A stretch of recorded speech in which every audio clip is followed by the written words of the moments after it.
North east என்பது பஞ்சபூதத்தில் நீர். ஓ okay. அப்போ கடல் இருக்குன்றீங்க. கரெக்டா? கடல் இருக்கா? இருக்கு சார். இருக்கா? வடகிழக்கு பாதிக்கப்பட்டால் அவர்கள் பொருளாதாரத்தில் மிகப்பெரிய சக்சஸ் அடைய மாட்டாங்க. ஓஹோ, ஆமா சார். கரெக்டா? அந்த பக்கம் இருக்கிறவங்களுக்கு அந்த அளவுக்கு. இப்போ அடையாறு தேனாம்பேட்டையில போட் கிளப் ஹவுஸ்ல இருக்கிறவங்களுடைய பொருளாதாரத்தையும் காசிமேட்ல இருக்கிறவங்களுடைய பொருளாதாரத்தையும் நினைச்சு பாருங்க, செட் ஆகாது. ரொம்ப இது ரொம்ப ஹையான ஏரியா. இப்போ பாருங்க, இப்போ ஒருத்தருக்கு டவுட் வரும். என்ன ஒரு தெரியுமா சார், நீங்க பெருசா பாரிஸ்ல போய் பாருங்க சார், ஒரு நாளைக்கு ஒரு வியாபாரி 10 லட்சத்துக்கு வியாபாரம் பண்றான். நீங்க வந்து நார்த் ஈஸ்ட்ல தலைவா, அவர் வியாபாரம் செய்வது நார்த் ஈஸ்ட்ல, அவர் எங்க இருக்கிறாரு? போட் கிளப்ல.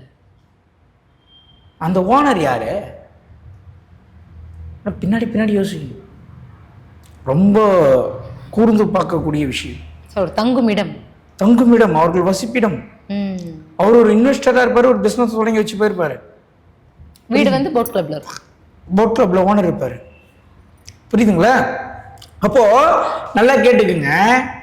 நார்த் ஈஸ்ட்ல வண்ணார்பேட்டை, தண்டையார்பேட்டை, மெரினா பீச் எல்லாம் இருக்குதா? இருக்கு சார். இருக்குது. நார்த்து ஈஸ்டும் சேரக்கூடிய இடம் நீர்மூலைன்னு சொல்றோம். சொல்றோமா? தலைன்னு சொல்றோம். சொல்றோமா? வடகிழக்குனா தலைப்பகுதின்னு சொல்றோம். தலைப்பகுதின்னு சொல்றோம். தலைப்பகுதி அப்படின்னா பைத்தியம் பிடிச்சிச்சு, கேஎம்சியில் தான் சேர்க்கணும்னு நினைக்கிறேன்னு. கேஎம்சி ஹாஸ்பிட்டல் எங்க இருக்குது? அதுவும் எங்க சார் இருக்கு? நார்த் ஈஸ்ட்ல இருக்குது.